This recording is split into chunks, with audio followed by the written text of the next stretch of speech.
The Bible Treasury. A monthly magazine of papers on scriptural subjects. Article 18, Volume 3, 2nd edition, February 1861. To Correspondents. First edition, February, 1861 223.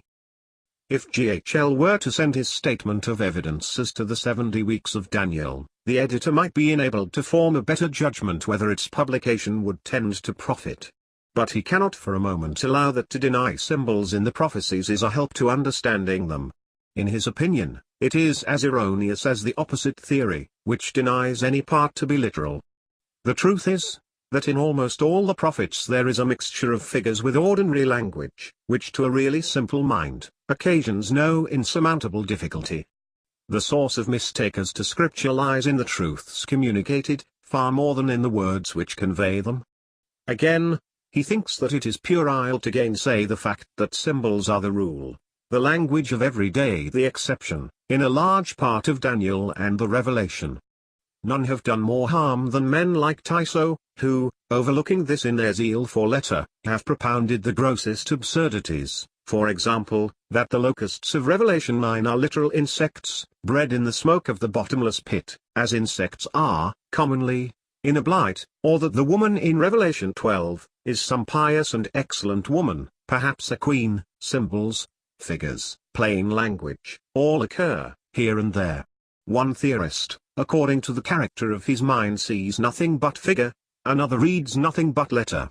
Real wisdom bows to what God gives and as he gives it, accepts and seeks to understand all that he reveals, whatever the form. Verbal inspiration has nothing to do with the matter. Has not God been pleased to use both symbol and language, and the words of daily life? To assume that all is literal is to close one's eyes to facts, which need no further evidence for such as can see. If G.H.L. merely raises a question as to a particular prophecy, such as the 70 weeks, the case is altered. By all means let him prove, if he can, that years are not intended. Only let him be aware of the delusion, that those who argue for the letter everywhere are the only true and faithful expositors of Scripture. A symbol, if clearly and certainly understood, is quite as determinate as any other mode of expression. It is a mere misconception that the language of symbol is necessarily vague and inconclusive. The vision of the beasts in Daniel 7 is as clearly symbolic as the angel's narrative in Daniel 11 is literal, yet the difference of view even now about the willful king far exceeds that which has ever existed touching the four imperial powers. G.H.L. seems to think there can be no doubt that we are all wrong in regarding Rome as the fourth Gentile empire, but here, at least, unanimity is against him, and he had not literal language, but symbol, so that, on his own principle, he should not be too confident.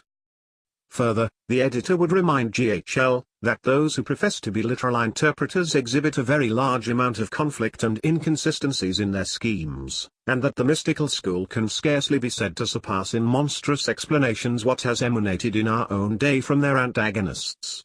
The argument founded on diversity of opinions is a fallacy. If true, it would be destructive, almost equally, of both parties.